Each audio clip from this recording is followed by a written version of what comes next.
Thank you so much for joining us tonight. I think this will be really quite interesting. I'm Elsa Rowe. I'm the Community Engagement Manager here at Scarborough Public Library.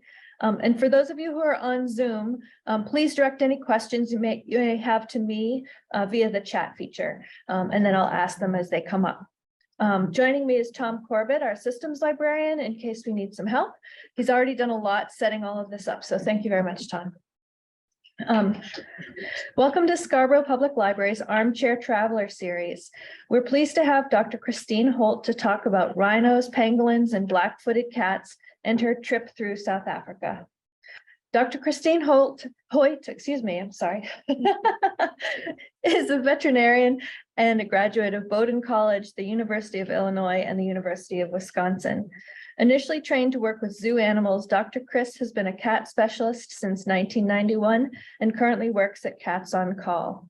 She began her African adventures in 2010 when she traveled to Botswana to work in the bush tracking leopards. She's made 5 trips to Africa in total, always animal related. Dr. Kris is an empty nester with 1 dog and 1 cat in the Higgins Beach area. This is not her first Armchair Traveler presentation at the Scarborough Public Library, and we're glad to welcome her back. We'll begin the program, as we begin all of our programs, with a brief land acknowledgement. Thank you for being here with us.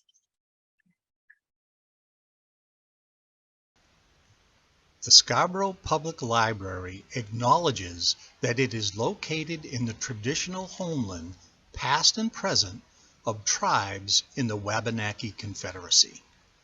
We recognize and honor the current tribes who comprise the Confederacy: the Penobscot, the Passamaquoddy, the Maliseets, and the Micmac, who have stewarded this land throughout the generations. We acknowledge the Owaskoag people who once lived in what is now Scarborough. We respect the traditional values of these tribes and support their efforts for land and water protection and restoration. In offering this land acknowledgement, we affirm Indigenous sovereignty, history, and experiences.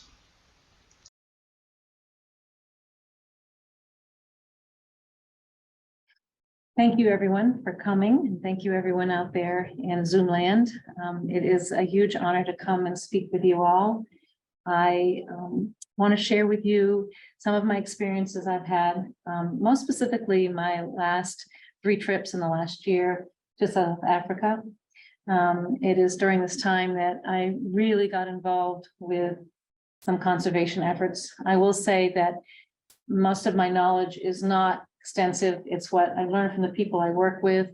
And it's very likely you'll ask me some questions I won't know the answer to, and I refer you to the library and their reference desk. They can probably look things up for you. Needless to say, let us begin. And probably the animal dearest to my heart, the one that got me going with conservation, is the rhino. And I think everyone knows that it is been in a pretty tough state. But before we do that, let's just look a little bit about couple of rhinos that we have in South Africa. We have the black and the white rhino. I tried really hard to find you a picture of the blackest looking black rhino and the whitest looking white rhino that I could find. But really, it's not about black and white at all. They all come in all colors. What is important to note are some of the physical features, which have a lot to do with where they spend their time and most specifically where they eat. And we'll start with a white rhino, and it likes to eat in the grasslands here. So they have very flattened, wide lips, and they feed on very short little grasses. And their teeth are way back in their mouths. They have longer faces, and their eyes are really high, so they can look up above the grass. And they have a very long front horn and a very shorter back horn. They have long tubular ears, so they can zero in and hear what's going on above their eating area. They have a little bump on the back of the back, and they can be quite large, close to 5,000 pounds. So they're the big babies. Many people believe that they are the calmer of the 2 species, basically because they have poor eyesight and they just don't know you're coming. So you're real close. And then they get just as aggressive as the black ones, as far as I'm concerned. We'll leave the last point till I get to the other side of the black rhinos. If you look at them, they're like the little bulldogs of the rhino world. Everything's a little bit more compact. They have very pointed front lips because they're grasping leaves on small bushes or lower trees. They have a shorter forehead. They have much better sight, and they have a big sway back, this big hump on their back. They look like they've been ridden too much. They have much rounder ears, and generally just kind of a little sturdy guy, just solid. They're much smaller, only around 2,000 pounds. And many people believe they are more aggressive. Certainly the people that I work with give them a lot of respect, but I think that aggression has the fact that their eyesight is much better. And in my personal opinion, I think they're smarter. And we'll get to some of that in my work with them. Some of my colleagues in South Africa might feel differently, but I still believe that. I wanted to show you the cute picture next. These are both white rhinos, and you can see my hands going in there. I would not be doing that with a black rhino. Their teeth are much more forward, and you have to be very careful when you feed them by hand. And you can see really well here. Actually, could we get the lights out? I think that would be able to see these pictures a little bit better. I know on Zoom land it doesn't matter, but here it does. So you can take a real good look in that mouth. There's no teeth to be found in there. Thank you. That's very helpful. These are a couple of the orphans that are at Care for the Wild, which I'll speak about in a minute. So where are the rhinos? Well, this is really one of the most interesting things that I discovered. I didn't realize. Granted, 94% of the world's rhinos are in South Africa. These statistics are from 2020. But what's really most striking is that 52%, and I suspect more like 60% now, of the rhinos that are left in South Africa are on private ranches, private land. Basically, if you're a landowner and it happens to be a rhino living on that land, that rhino is yours. And that can turn into a pretty sad situation if you don't have a lot of money to spend to protect that rhino. So it's not the national parks that have the majority of the rhinos. And I think for me, that was a real surprising shocker when I discovered that. So we all know that rhinos are slaughtered because of their horns. But what's the story behind this? Well, the present worth is about $10,000 per pound in the black market. This rhino here, that horn's probably about 6 to 7 pounds, so $60,000 to $70,000. And if you are a poor person who maybe makes $1,000 a year at most, your children are starving, you don't have a house that's can hold up to the weather. This here looks like saving your life.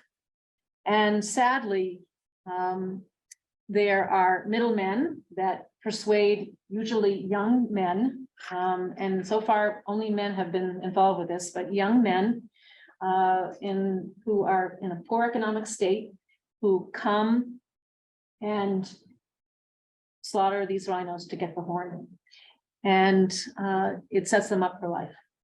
So where's it all coming from? Well, it comes from Asia originally, because in Asia, they believe that this rhino horn can cure hangovers, can treat serious fevers in children, and most importantly, can save your mother from her cancer.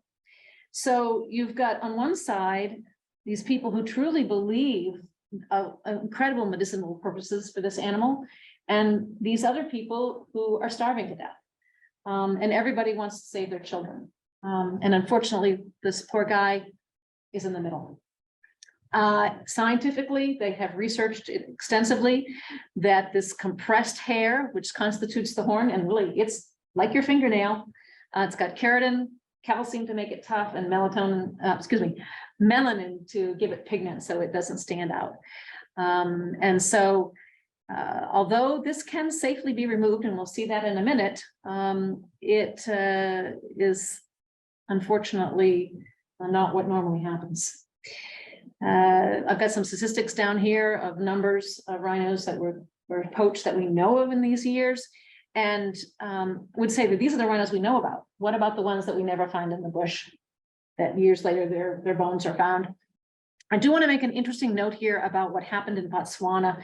It's a very interesting country in that their major revenue is diamonds, but their second major revenue for the whole country is tourism. And when COVID hit and there were no tourists coming, their rhinos were really being slaughtered horribly. And they, in 2020, 66 rhinos were slaughtered.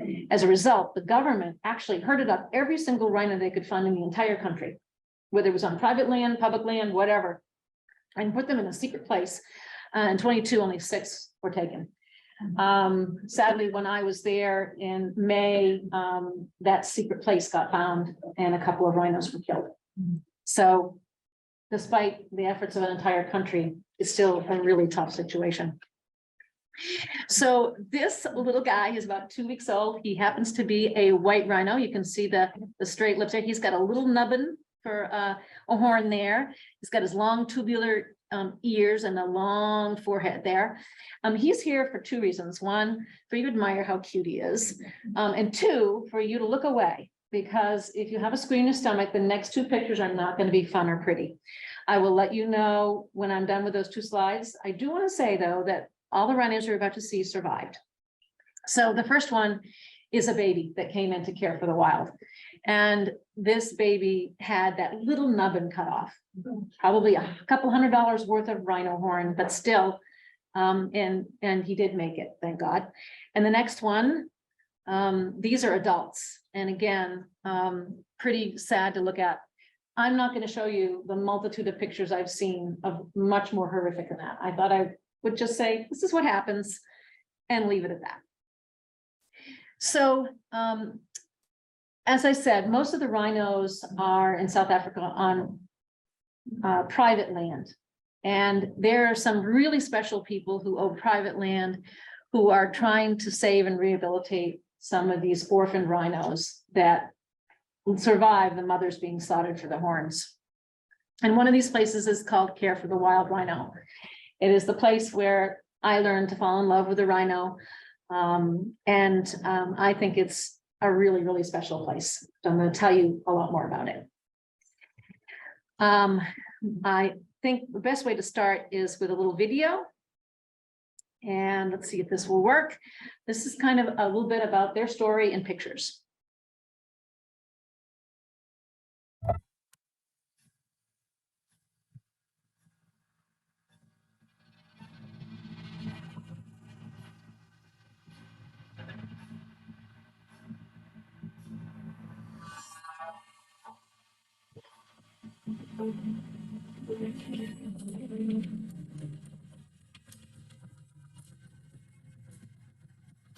So helicopters are what comes in to get these babies. You saw the mother dying there, and they found that baby, and they are trying to get close enough to catch the baby.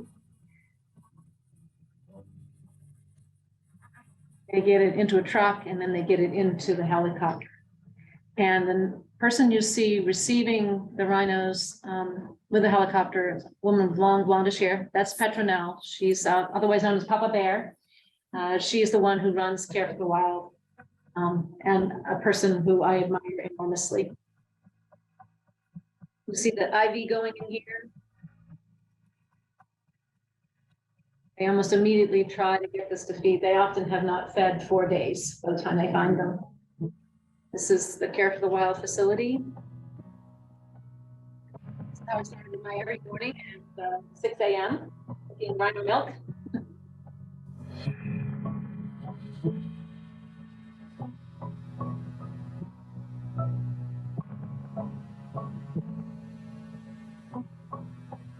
This is what always happens when the new guy comes to the playground, huh?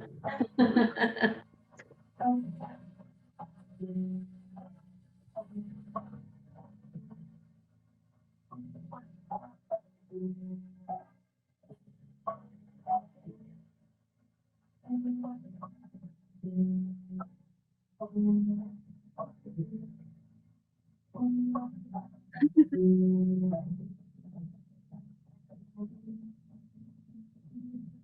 that's the beautiful land. Look at that.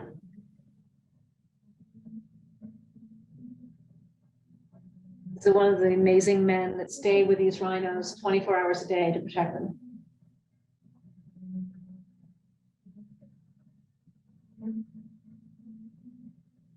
There's dogs and horses that are involved with protection.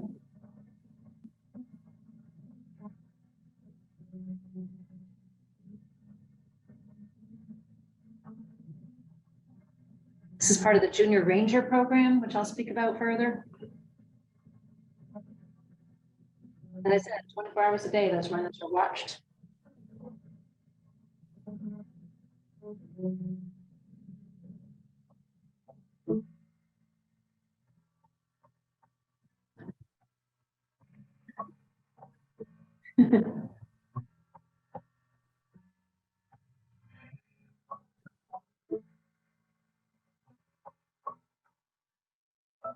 I wish the report's up to 6 now. We get another report next week.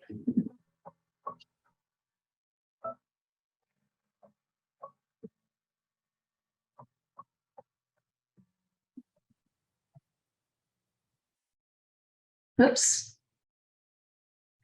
And then this is another story. I just had to put it in because Daisy was instrumental in my learning process. And I just hope that you love it. Oh, she's moving. You're welcome.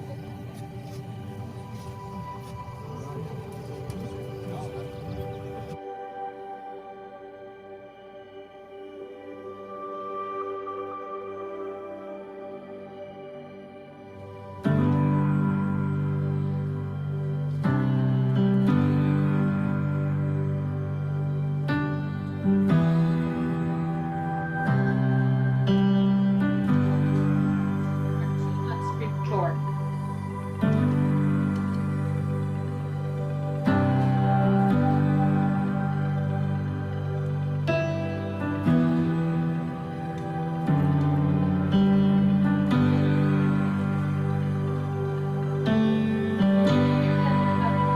Animal to bond to.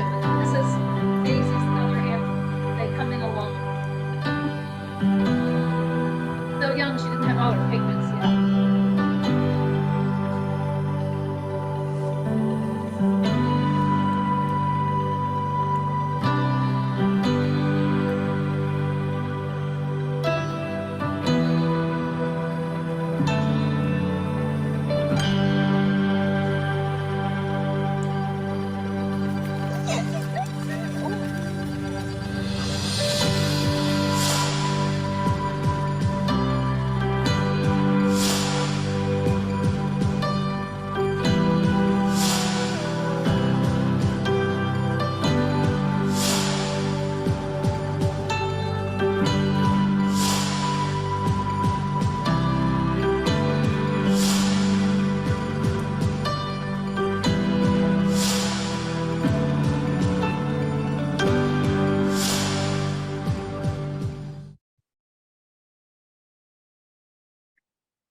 So I hope that that warms your heart as much as it is mine. Daisy is still there and doing really well. She was instrumental in my learning a great deal about rhino anatomy. And she would really allow me to feel everywhere in her body, and she was a great teacher. There are some measures that we have taken to try to prevent poaching in rhinos. And so one of them is to remove the horn, remove what it is that they're going after. That's me right there, giving oxygen. This is the saw, and this is the rhino that's sedated, but that doesn't necessarily mean that it doesn't move. And this picture demonstrates the most dangerous position I was ever in Africa. Because that saw is off the coastline. The rhino's got cover for his eyes, protection in his ears. there are lots of things going on here. Rhino gets a full exam, all sedated. And you see this thing right here? That represents probably at least $10,000 right there. And I want to say that I was covered in rhino horn, and I will say it was probably the most expensive shower I've ever taken in my life. So just a quick anatomy. It's the only anatomy lesson I'm going to give you. Here's that toenail, big long toenail. And this is the germ layer down here. It's bone and the nasal cartilage. So if they come down and do a nice cut right here, you don't get in the way of important things, and that horn will regrow. The black rhinos are about an inch a month, and the white ones a couple of inches. So it's slow regrowing, but you can do it safely. Let's see here. So I wanted to say a couple things about the impact, the negative impact that may happen with rhinos. There was just a paper published, and it was in the New York Times 2 days ago. It was very, very handy as I was putting this together, where they actually looked at what the effect was of dehorning a wild black rhino, and they found that they were less aggressive. They didn't secure as large a territory, and their behavior did change. So that needs to be taken into consideration. It's one thing to have this on a preserve, another when they're out in the wild and they need to defend their territory. Rhinos, when they're sedated, have a respiratory rate of 2 to 4 times a minute. And so I'm doing the oxygen here, and this person's just doing a respiratory check. Here's the eyes being covered, the ears being covered.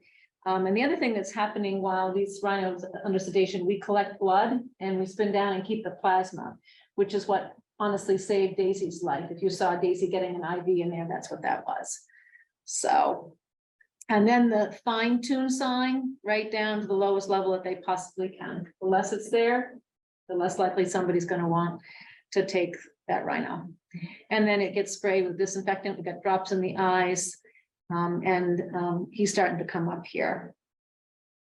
And there's a couple of white rhinos afterwards who've had their horns removed at Care for the Wild. The next thing that can be done to try to protect the rhinos is security and community protection. And certainly there aren't that many people who have millions of dollars to spend on protection. And that's what it really takes when you have this kind of operation. As you saw in the video, they've rescued about 108 now rhinos. They have released 35 of them back to the wild. They have just been granted a lease for another 1 million acres of land by the South African government. The stipulation is they have to be able to protect those animals. And this fellow right here is part of that program. His amazing dog is one of a force of 7 highly trained canines that, they themselves are probably, it's about $20,000 to bring them up to training level. Amazing animals. This is a Belgian Malinois, and if you guys were following the news about those children that were found in the plane wreckage in South America, this was the breed of dog that found. They have an amazing nose, and they're brilliant. This gentleman had done 2 tours of duty in Afghanistan, protecting special forces. So he's serious about what he does, and he needs to be, because people who are harboring, keeping rhinos, trying to protect them, have been killed by poachers. They have 57 anti-poaching members, 5 of whom are women, which is unheard of. What's really interesting is this is done in 2022. That video is a newer one, and now up to 600 people. And this gets to the crux of why I think Care for the Wild is so special. They have done a brilliant thing to protect their reserve, and namely they have surrounded their reserve with people who are well-fed, who have a job, who have a community, They employ 600 people on this reserve. They make food for them. They have a full operating farm. They grow vegetables. They have livestock. They support 9 community projects. They have 3 community sports teams that they support. And, you know, if you've got that going on, why would you let somebody come in to kill those rhinos? They're going to destroy your way of life. And I think this is what makes Care for the Wild so brilliant. They recognize that the people component really needs to be addressed, and that isn't done very often. Oh, and I did want to say that they do have a really cool junior ranger program. The kids, you know, this big, get taught that rhinos are cool and they're really important.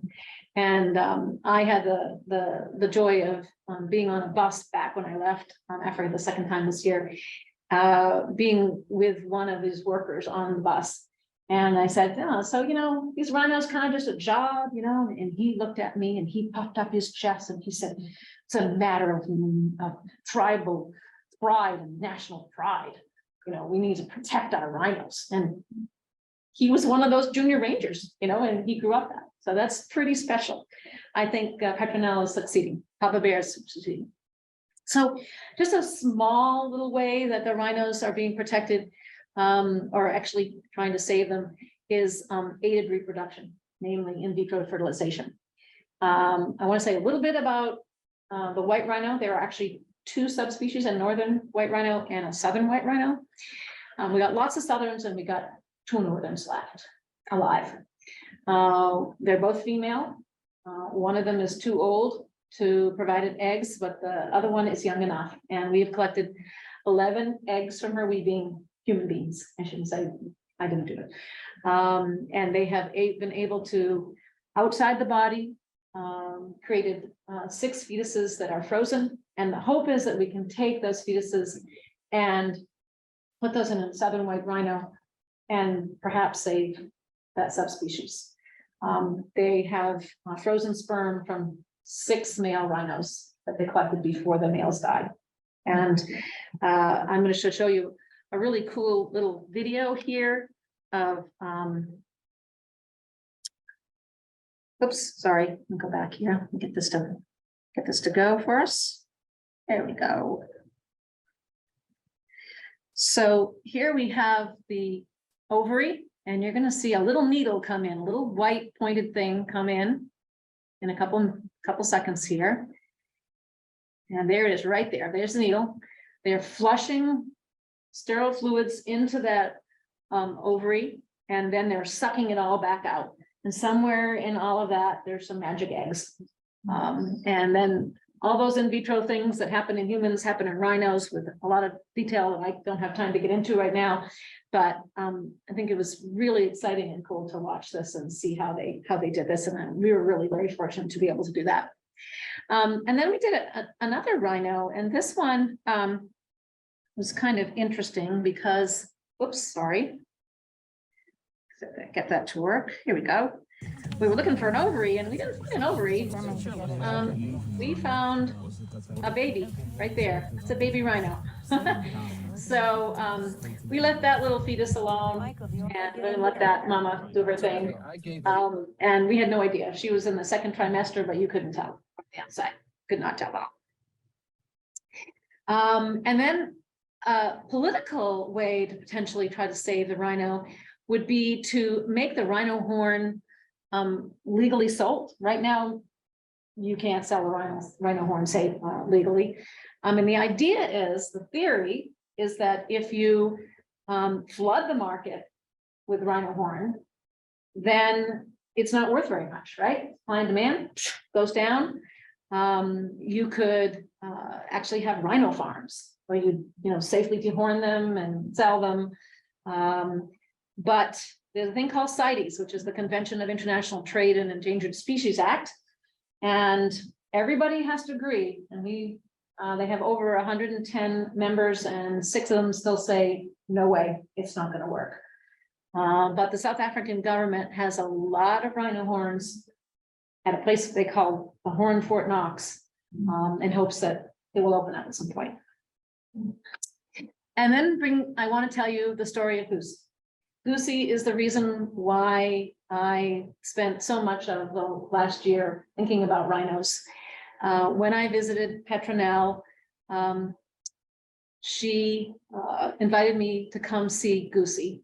Goosey in 2018 was a black rhino in the prime of her life, somewhere between 10 and 12 years of age. She was in Kruger National Park. Poachers came, took off her horn, and best they could tell, they took her down with a machete. A lot of these people don't have firearms. They just take stuff from their farm and try to take that rhino down with that. She was left for dead, but she was found. And a lot of time and effort was put in by the doctors at Kruger trying to save her. And after 2 years of working with her, they could not get her wounds to heal. They could not get her better. And there was a lot of publicity around her, and they didn't want the bad publicity of, putting her down. So as the story goes, I don't know if this is all true or not, Petronelle got a phone call that said, "You have a wild adult black rhino in a helicopter coming your way. Good luck." And so she landed.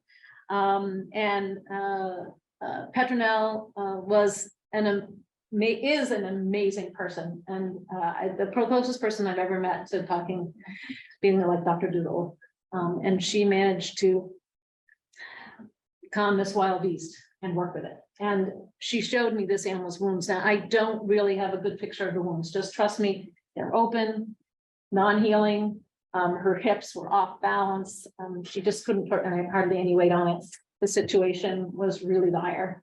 And, she had tried her best. And I said to myself, I need to do something. I just felt it inside of me. And I was aware that there was a new therapy laser under development that could penetrate hopefully down to 8 inches. Right now, most of our lasers can go down about this far.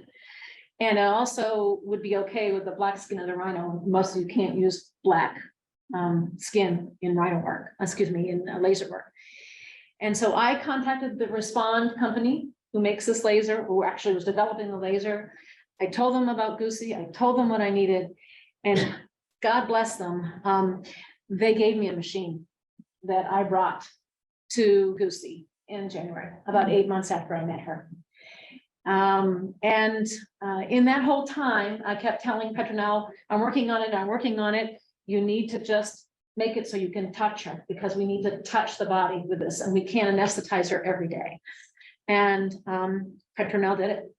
She gained the confidence of this wild black rhino.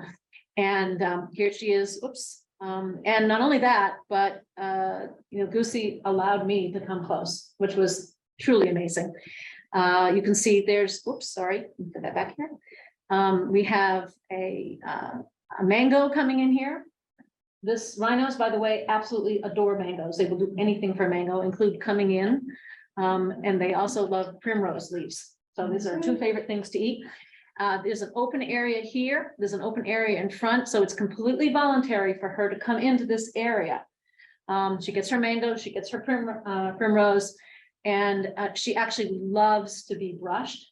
And I know this sounds funny, but she loves to be sung to. So I learned the rhino song, and I was cool. So it was a matter of trust. I mean, she had every reason to hate human beings, and she accepted us. I returned 3 months later, and I want you to see what's going on there.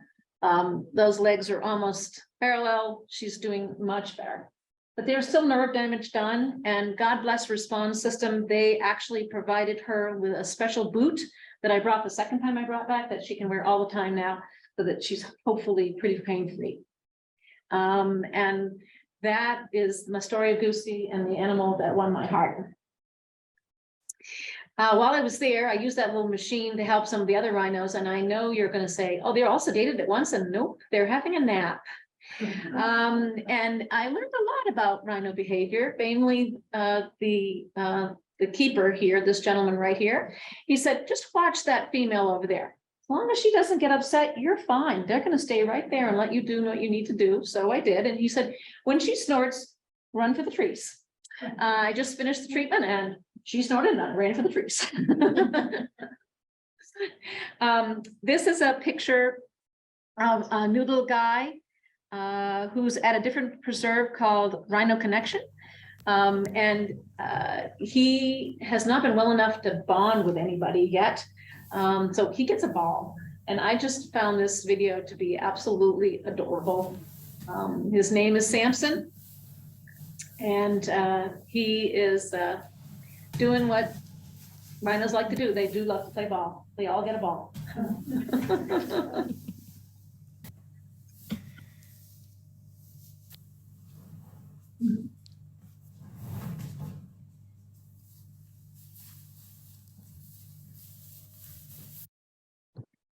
So this is my newest recruit for helping with the rhinos. She is the granddaughter of one of the veterinarians who came with us on the trip. And I just thought that was the cutest picture I had to put in. I have information here about Care for the Wild. My colleague has very nicely set up some handouts up at the front here. If you want to donate or do anything to help these animals, you know, that would be wonderful. Care for the Rhino sent me a couple slides about how much they have to spend annually for their work. And then they sent me this cute little picture also about where that they've all had 501c designation. So if that's important to you, good to know. I think that I want to say too that you know, when you give to places like the World Wildlife Fund, only about this much of your money actually gets to the people who really need it. And when you're giving directly to these people, these are the people doing the work. You know, I was fortunate enough to have some people donate some pretty lovely gifts to them. It's pretty hard if you donate a blood machine to give, you know, 15% to somebody else. It's a blood machine. It works. It's great. So now we're going to run right from rhinos into pangolins. When I told people I was going to talk about pangolins in South Africa, everybody said, "Oh, they have penguins there?" No, they do have penguins, but these are not penguins. These are pangolins. And they are the only mammal that's covered in scales. They are born with scales, but they're really, really soft. Their scales are also made of fingernail-like material that are compressed, but they only eat termites and other ants. They can eat a lot of them, like 200,000 a day. What's really interesting about them, though, is they only eat about 10% of a given mound. So when they go to a termite mound, they only feed for a couple of seconds and then they go on to the next one. This is to ensure when they come back the next day, there's more left for them to eat. So it's pretty smart, sustainable farming and termites. They like to feed at night at cooler temperatures, and their only defense is to curl up into a ball, protect themselves from large predators. Leopards especially like to eat them, and sometimes the leopards catch them unawares, and sometimes they're just a hard little ball and they get away. Their babies, as you saw in the very first picture of my slide, they hang out on the tail of a mama while she's out venturing, and she does breastfeed them. So while I was sitting there doing some research in the Library of Care for the Wild, all of a sudden, one of the handlers shows up and hands me a pangolin. I don't know if you can see the joy in my face, but holding a pangolin is kind of like holding a koala bear. They just latch onto you and they just hug you, and it's just magical. Georgie was found in a container at the airport in South Africa. His mother, as well as the hundreds of other pangolins in that container, were dead, but Georgie was alive, and he made it. He actually was returned to the wild, and with his little telemetry unit. And when I went back 3 months later, we got to watch where he'd been on the telemetry, which was pretty cool. And now he's got quite a tongue. I'm not sure why, but he got really excited and he really showed me his tongue. And I thought, gee, he thinks I'm a termite. I'm not sure. Everybody had a really good laugh because he doesn't normally do this with people, but he was going to show me his tongue, and he did. So He then rolled over and showed me his belly, which is very exposed. And look at these wonderful big claws. Those are used to dig out the termite holes. But anatomically, the insides look a lot like a dog, basically. So he then hung over the shoulder of his caretaker and off he went. And I want to just show you this other picture because this is maybe what he had in mind when he was thinking about me and the tongue. If you look carefully, he's grooming himself. He's getting, and that's why I think the tongue needs to be so long. It's got to get right down into the tail area. But if you look carefully, he's giving himself a bath with that tongue. So termites and bathing his scales.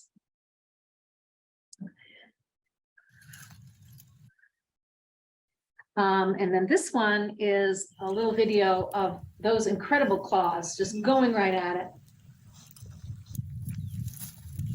Going at it. Look at him go. So when they walk, they only walk on their back two legs and their tail. They call them a T-Rex walk, and their front claws are up. So let's see. Get this going. So there's Georgie out for his stroll. Now, I would say that you have to spend about 8 hours a day foraging with him. And sometimes it was really challenging because Georgie would take off and he'd go really fast and he would go under a bunch of bushes and you had to follow him. And sometimes you had to resort to the telemetry because he would disappear. He was there 1 minute and he was gone the next. I just had to catch up an ant and show you there. But one of my favorite moments was when he and I worked it out. So I would go out foraging for ants with him and I'd find one and I'd point and he'd come running over and just go at it. And then I'd run over and find another one. And it was really fun, comical to see us, I think. At least other people were laughing about that. Let's see here. And hopefully this will work. Oh, there we go. So I'm trying to get that. Oh, okay. So this is a pangolin moving. Isn't that funny? A little bit like a T-Rex.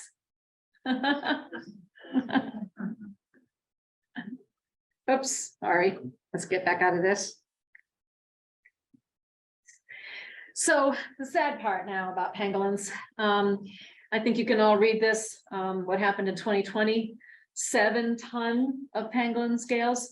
When you compare the plight of the pangolin to the plight of the rhino, rhinos here and pangolins here, it's just devastating. They really don't have any protection to speak of. You simply just walk up and scoop them up and walk away with them. There's no horn to contest with. And look at this one, 50 tons of scales, just horrific. I will say that in Asia, they pretty much eradicated their pangolin. There are, I think, 8 species of pangolin on Earth, and almost all of the Asian ones are gone. And so the Chinese are now beginning to believe that, you know, they're going to enforce some of this work for that. Again, they believe that pangolin scales can be used to increase male virility, female fertility, and also improve milk production by human females. And they'll even eat the pangolin when it's an infant. So pretty tough, pretty tough. While we were in South Africa, unplanned, this little guy showed up and I don't even know what they ended up naming him.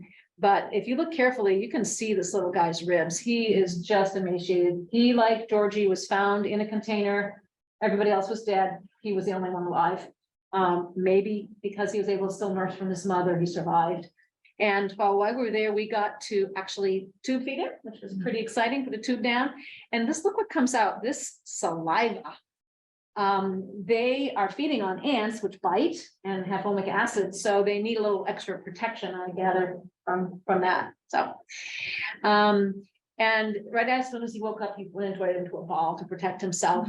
So I'm going to show you a bad slide again. So look away. This is what happens to some pangolins in the wild that don't get caught and put in container ships. This little guy ran into an electric wire. Many of the farmers put wires around their territory and the pangolin is going along and touches the wire, and their the inclination immediately is to turn to a ball, which just pulls that wire right in their body, and they get these horrific burns. So this little guy was the second one that was there while we were there that we got to see. We did get to go see, as I said, a pangolin had been released a while. So here we are out using telemetry. And I just wanted to know, we walked by this pangolin 4 times before we spotted it. It's right here. But we're right, it's here somewhere, trying to find it. And then we have a little video of getting the pangolin out from this location. So I think you can see a little bit better now, but we were standing right beside it and couldn't spot it. So it's sometimes amazing to me how they managed to get that many thousands of pangolins.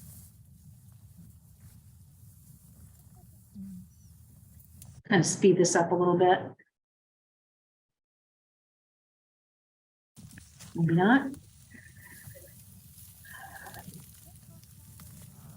So while we're watching this, a couple things to say about pangolins. They stay with their mother exclusively until they're about 4 months of age, in which time they start to venture out on their own.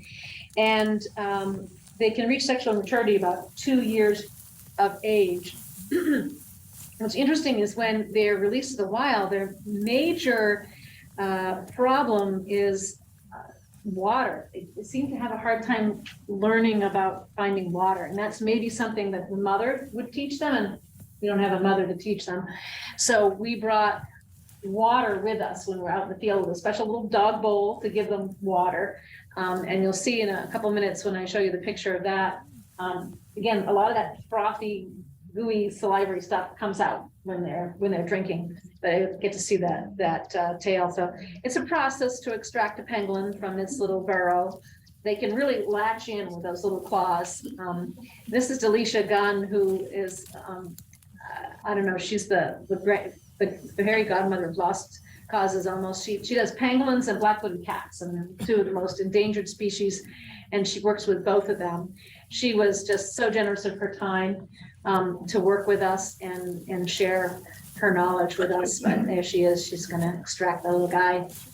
So these are little ones. This probably is about 4 or 5 months old now.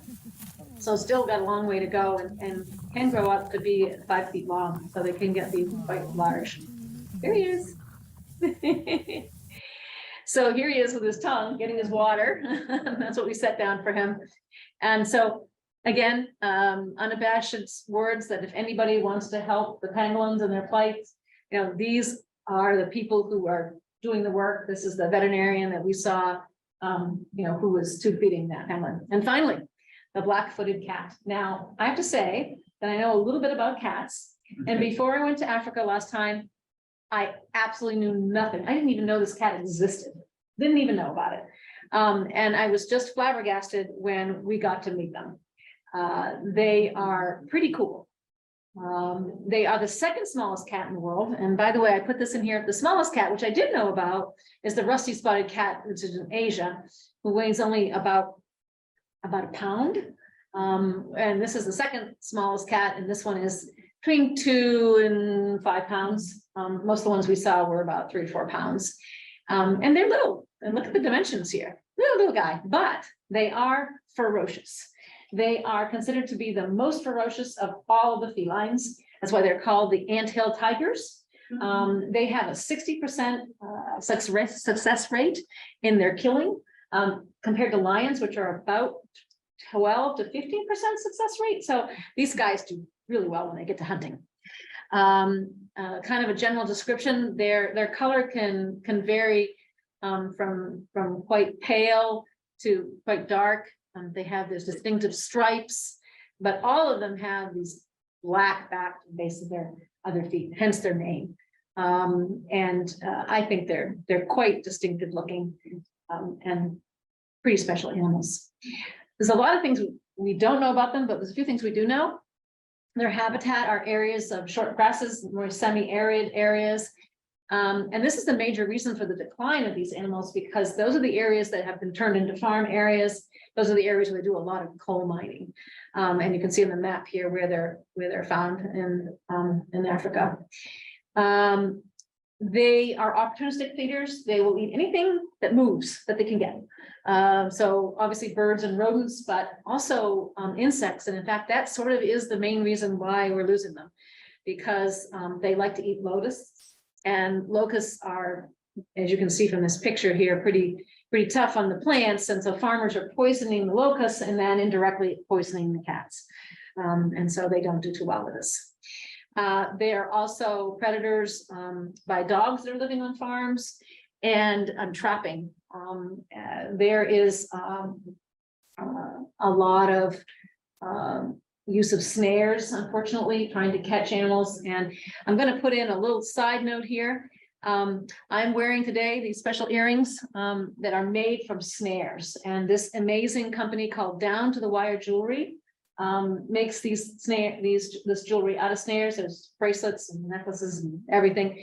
So if you want to do anything to help and you need to buy a gift for somebody who has everything, get them one of these. So these little guys are burrowing animals. They don't really go up in trees. And this is one in the wild, and this is one in Delicia's guns, actually more than one. This is a couple of mamas and their babies. But again, their habitat is disappearing, and they live in the burrows that other animals have dug out. They live like in an old termite holes and things like that. And they only have 1 or 2 kittens twice a year. Then there's a lot we don't know. And namely, these animals are dying much too young, especially in captivity. Normally, when animals come to live in captivity, they live longer than they do in the wild. They don't have predators. They have plenty of food and water. And yet in captivity, these little guys are only living 2 to 5 years compared to 5 to 6 in the wild. And they're all dying of one thing, which is kidney disease. And we have no idea why. So Delicia has this amazing facility where she's trying to breed them and find out what's going on. She's partnered with a doctor at the veterinary school in South Africa, and they are doing research to try to figure this out. So we have areas, we have toys. She has enrichment things. So she's trying to teach some of them, the young ones, how to hunt. So the mice go in here and they have to go in there to get the mice out. And then here's Delicia's information and Dr. Copel's information. And again, we have those on the contact, anyone's interested. So this is my favorite African proverb. If you want to go fast, go alone. And if you want to go far, go together. So I think together, everyone can do a little something to try to help these animals. And I thank you for your time. I'm open for questions.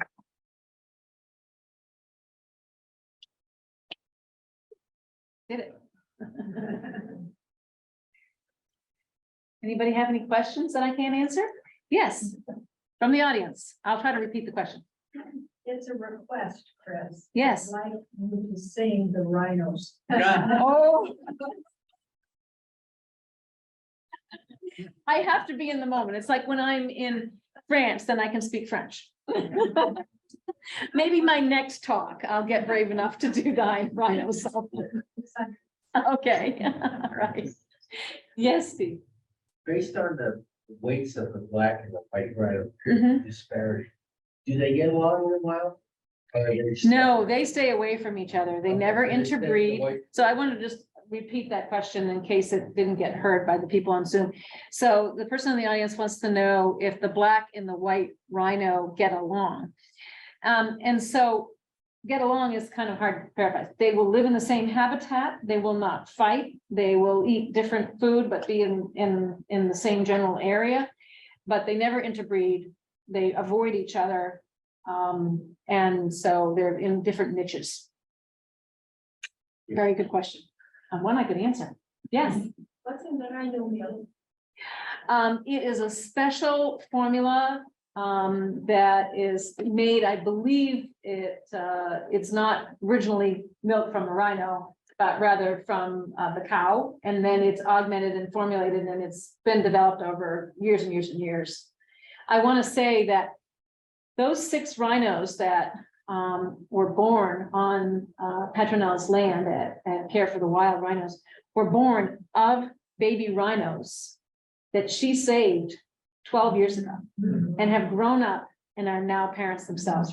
And they live so happily on her land that they are reproducing on their own. And that's pretty special. She said she's a grandma many times over. Yes. Are you now committed to this location and this work, Kris? Or are you open to other experiences in other locations? So the person in the audience wants to know if I've been confiscated by Care for the Wild, or if I'm up for other things.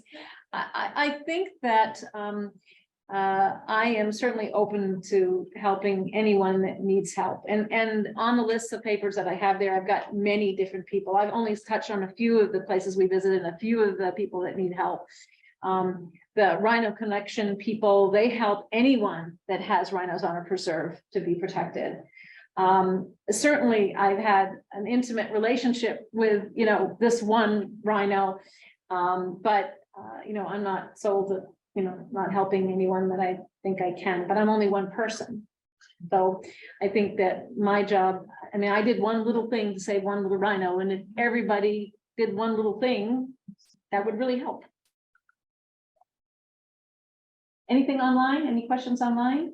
None. Nobody has any questions. Oh, good. Another one. Would the rhino that you helped recognize you next time you come?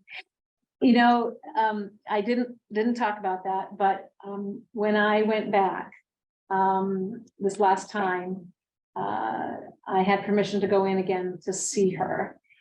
And she was laying down with her back to me. And when I walked in, she gave a snorting greet, a happy snort, and she got right up and she came over. So that's a little bit why I think she's pretty smart, because the other ones didn't remember me at all. The ones that I fed every morning with a bottle, you think they remember me, right? Oh, no. But this one, she remembered me. And that was one of the most tender moments of my life, is that she remembered me. Yes. Here's a question online. Are ears of black-footed cats always back? Very good question. Not when they're hunting. They can go forward, but they are ferocious animals. And if you show them a camera, those ears go back. They are telling you in cat language, I'm going to eat you. I don't care how big you are. So they're really, really feisty. In fact, any of the cute pictures I have are from Delicia. They're not ones I took. Every single one of the black-footed cats that I saw were not very happy that I was there. Yes, mouths open, hissing. Mouths open, hissing, and ears back. Exactly. They're ferocious. The anthill tiger is aptly named for them. Yes, in the back. Do you have any idea what the numbers of the populations of those three species are? Of the black-footed cat, Yeah, all three. I did have a slide up, I think it was before you came in, on the rhinos. In 2020, they were about 15,000 of the white, but only 2 of those were the northern white, and about 800 of the black. I'm sure it's gone down. There's been much more poaching than there have been births. Nobody knows about pangolins. I couldn't find any reference how many pangolins there are. Nobody knows. And black-footed cats, the same thing. They're extremely reclusive, hiding, and there's almost nobody doing any research in these areas at all. Nobody. Yes. You made some reference to, I think, the larger international animal protection group. Yes. That little gets to actually to on-site. Right. Is Right. that because the money is going into administration and advertising? That's my understanding. I don't know. Again, you'd have to refer to the reference desk about that. But I asked that question of these people doing these amazing work. And do you ever get any funds from them? They go, oh yeah, they'll give us a couple $100 a year. And darn well, they get thousands and thousands of dollars of donations. And that's why, I have these references for you guys. If you guys, anybody wants to help, you can buy an earring, or you can donate something. All of these places have the opportunity for you to go and donate your time and energy. It takes a lot to raise a baby rhino. You have to feed them frequently and a lot of milk. And so there are people who volunteer to go and do this work. So again, I think that personally, I feel like giving the money directly to these individuals who are actually doing the work is a better way to go. Yes. As a volunteer, what are your accommodations? What is your? It depends on where you go. Now, I want to tell you, Care for the Wild, you pay to be a volunteer. You pay many thousands of dollars to go and be a volunteer there. And that's one of the ways that they raise money to feed these babies is, and I'll tell you, there is nothing like feeding a baby rhino. I mean, the noises they make, I could make those noises. They make these wonderful little squeaks, and they get so excited when you're coming with the bottle. And that's worth thousands as far as I'm concerned. Some of the facilities, they give you luxurious tents. Some places will put you up in an Airbnb. Some people put you in your house. Sometimes you have to find your own accommodations. Every kind of situation is a little bit different than what you're walking into. I would say there's no luxury. I will say that, but you're comfortable and you're fed. And you're much appreciated.